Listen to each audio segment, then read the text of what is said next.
माहेर सोडताना प्रत्येक मुलीच्या मनामध्ये काय चालू असते हे फक्त एक मुलगीच समजू शकते.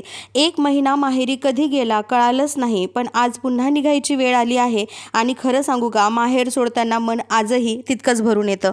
नमस्कार मैत्रिणींनो, मी सुजाता मगरे स्वागत करते तुमचं माझ्या यूट्यूबच्या एका नवीन व्लॉगमध्ये. ॲक्च्युली मी बोलून व्हिडिओची स्टार्टिंग करत असते, पण झालं असं की माझे टॉन्सिल्स जे आहेत ना ते खूप दुखत होते आणि त्याचमुळे मला बोलणं इम्पॉसिबल होत होतं. आणि आज म्हटलं की आता इतके मी माहेरचे व्लॉग मागे पण माहेर व्लॉग सिरीज जे आहे ते तुमच्यासोबत शेअर केलेली आहे. म्हटलं निघताना पण जो काही व्हिडिओ आहे ना तो तुमच्यासोबत शेअर करावा, म्हणूनच मी व्हिडिओला स्टार्ट केलं होतं. सकाळपासून घाई गडबड चालूच होती की बॅग भरायची आहे, आज निघायचं आहे. निघावं कुणालाच वाटत नाही, कोणत्याच मुलीला माहेरमधून पटकन निघावं वाटत नाही.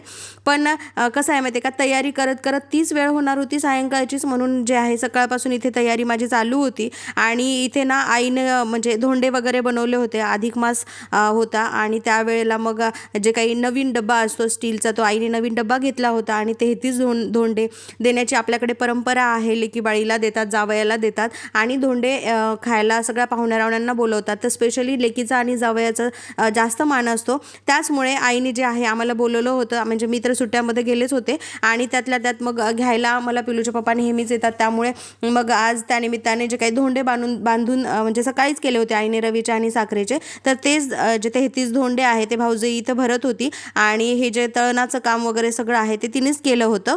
आणि त्यानंतर आता हे मोजून देण्याचं काम चालू होतं. म्हणजे 33 धोंडे देतात, ह्याचं काही स्पेशल कारण असेल, मला तर माहिती नाही आहे, पण तुम्हाला माहिती असेल तर मला कमेंट सेक्शनमध्ये नक्की सांगा की धोंडे देतात ते 33च का देतात.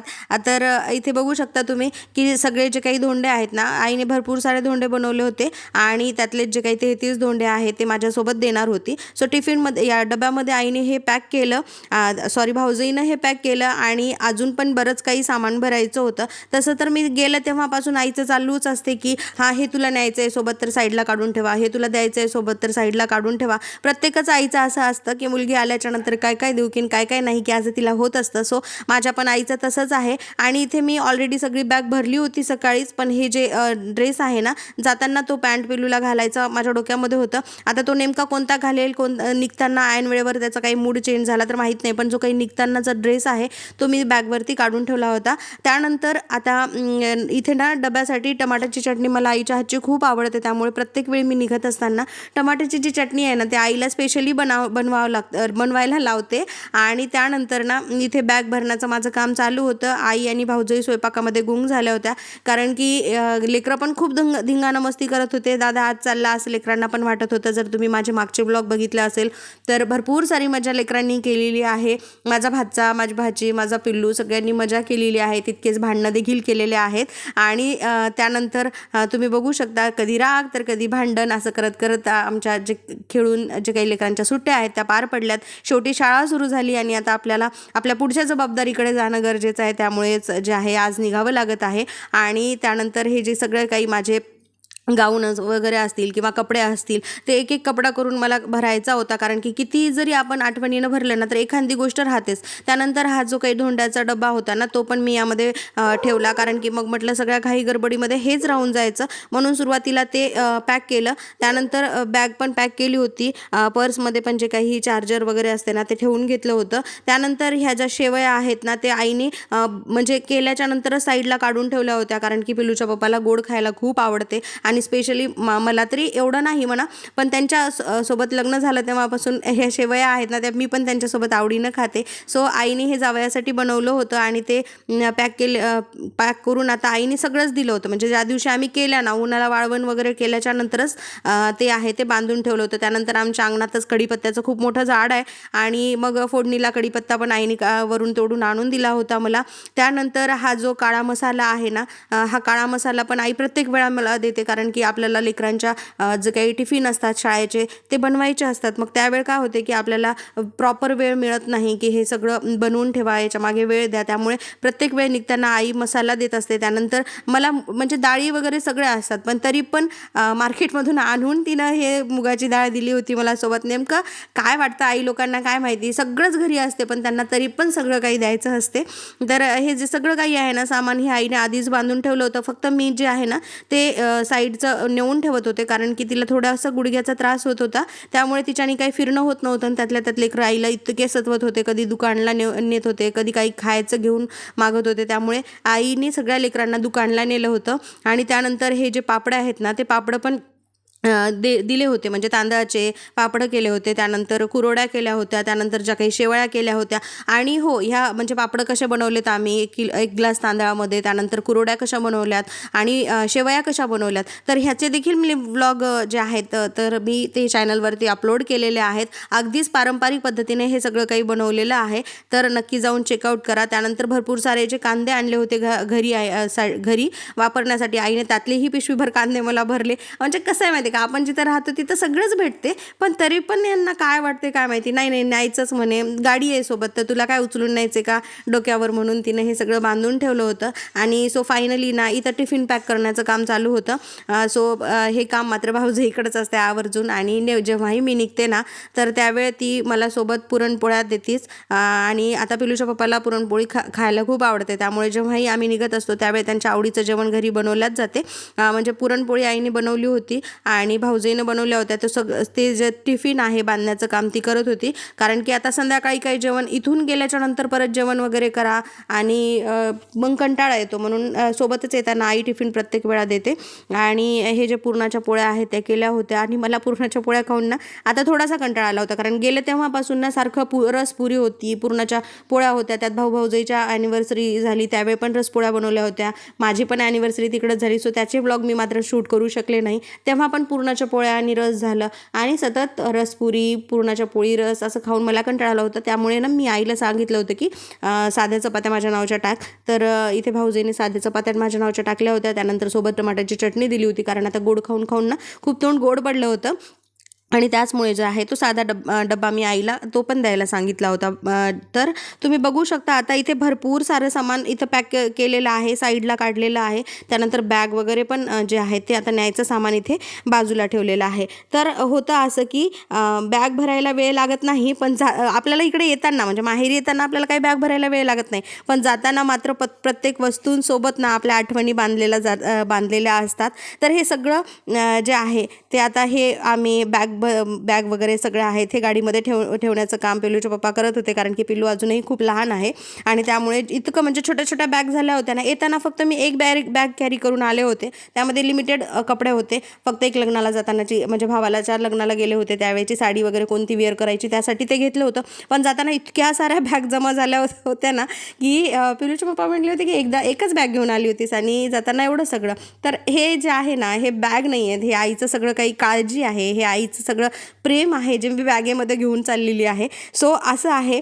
तर आता हे सगळं सामान जे आहे ते गाडीच्या डिकीमध्ये ठेवण्याचं काम इथे चालू होतं. आणि आईला मी म्हटलं की तू आता थोडं बसच, कारण की तिचे गुडघे दुखत असल्यामुळे परत अजून तू जर खाली म्हणजे सारखं इकडून तिकडे केली तर अजून दुखतील पाय, म्हणून मी आईला सांगितलं की तू शांत बस आणि जे काही आम्ही बॅग आहे ते व्यवस्थित भरतो. तर कसं आहे माहिती आहे का, आपण कितीही मोठं झालं ना, जबाबदाऱ्या जरी आपल्यावरती आल्या तरी माहेरची ओढ तर आपली कधीच संपत नाही माहिती आहे का. कारण की 1 महिना झाला होता मला राहून इथे, आणि आज जाण्याची वेळ आली होती, तर असं वाटलं की कालच मी आले आणि आज परत जायचं. म्हणजे प्रत्येकच मुलीसोबत हे होत असेल नक्कीच, कारण की आपलं ते फक्त माहेरच नसते, तर आपल्या बालपणीच्या आठवणी तिथं असतात. आणि निघताना तर इतकं मन भरून येते ना की परत ती काळजी असते आपल्याला आईची, परत आपल्या सगळ्या घराची.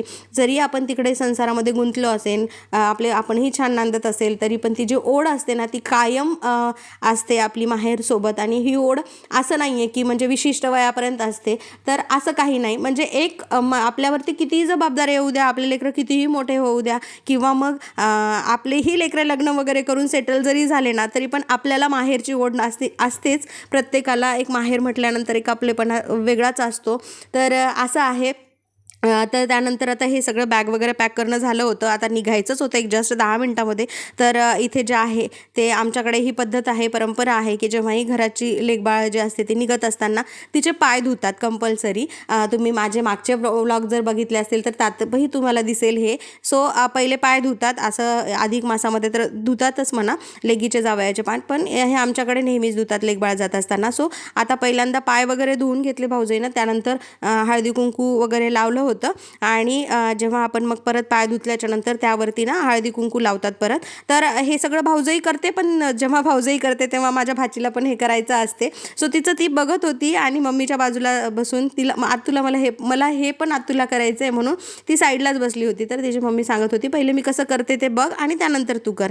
तर ते असे कामं करायला आमच्या चिवला जरा जास्त आवडते. मग तिला त्या किचनमध्ये इन्व्हॉल्व व्हायला आवडते. त्यानंतर वेगवेगळ्या रेसिपीज तिला करायला आवडतात, खायला आवडतात. सो ही जे चिवची क्वालिटी आहे बरं का ही आमच्या. तर ही जी माझी भाची आहे, सो तिला हे प्रत्येक गोष्ट आवर्जून करायची असते. असं नाही की काहीतरी चाललंय मोठ्या माणसांचं, जाऊ द्या आपण आपलं खेळायचं, असं नसते. मम्मीनं जे केलं घरात ते सगळं तिला करायचं असते. सो आवर्जून मम्मीने कुंकू लावल्याच्या नंतर तिला पण मला कुंकू लावायचं होतं. आणि आतू मी लावलेलं कुंकू खूपच गोल लागलं तुला, असं ती काहीतरी म्हणत होती. तिची बडबड चालूच असते. सो आता इथे जे आहे ते ती पायाला पण हळदी कुंकू लावत होती. सुरुवातीला तिला वाटलं पायालाच लावायचं असते, पण आईने तिला सांगितलं की पहिले कपाळाला कुंकू लावायचं, नंतर आतूच्या पायाला लावायचं.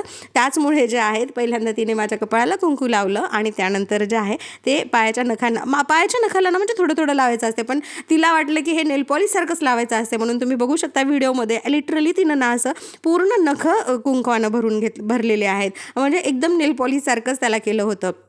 पण चला, तिला सुरुवात आहे. ह्या सगळ्या गोष्टी जेव्हा आपण परंपरा आपल्या घरातल्या फॉलो करत असतो त्यावेळी लेकरं पण कळत नकळत त्या गोष्टी परंपरेला जे आहे ते फॉलो करत असते. सो असं आहे. तर त्यानंतर आता जे आहे ते त्यांनी पाया वगैरे पडल्या, आशीर्वाद घेतला. त्यानंतर सगळ्यात मेन महत्त्वाचा मुद्दा म्हणजे हा आहे आमचा पठ्ठ्या.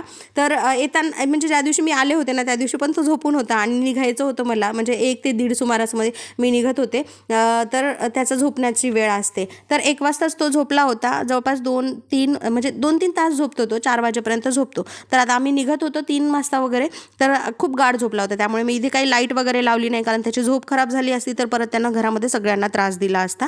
तर त्यानंतर आता मी चप्पल काढली आणि इथे निघालेली आहे. आणि बघू शकता तुम्ही की कसं असतं माहिती आहे का, माहेर सोडणं प्रत्येक वेळी तितकंच कठीण असतं, कारण की अंतर घरापासून वाढतं पण माहेरची ओढ आपली कधीच कमी होत नाही.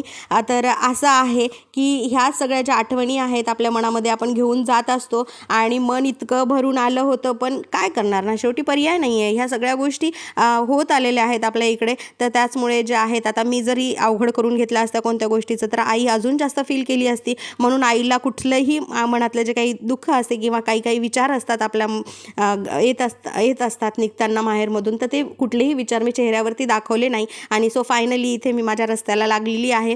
मी माझ्या घराकडे जाण्याच्या रस्त्याला लागलेली आहे. खूप सारे विचार येतात, खूप साऱ्या आठवणी येतात. बॅकमध्ये माणूस जाते, म्हणजे व्यक्ती जाते आणि जे काही आपल्या सुखदुःखाच्या गोष्टी घडलेल्या आहेत त्या सतत मनात खेळत असतात. पण आपण किती जरी मनामध्ये काही आठवणी काढल्या तरी कसं आहे माहिती आहे का, काही गोष्टी गेल्या त्या गोष्टींना आपण काहीच करू शकत नाही. ह्या सगळ्या गोष्टींचा विचार किती जरी मनामध्ये गोंधळ घालत असला किंवा मग डोक्यामध्ये जरी विचारांचा गोंधळ असला तरी आपण त्याला काहीच करू शकत नाही. सो पण हे जे विचार असतात ना सतत मनामध्ये येत असतात आणि जे काही मन असते आपलं ते मन भरून येते, खूप दाटून येते. पण हे सगळं घेऊन मी शेवटी माझ्या घरी पोहोचलेली आहे. तर इथले पुढचे ब्लॉग तुम्हाला बघायला मिळतील नेक्स्ट व्हिडिओमध्ये. तोपर्यंत बाय.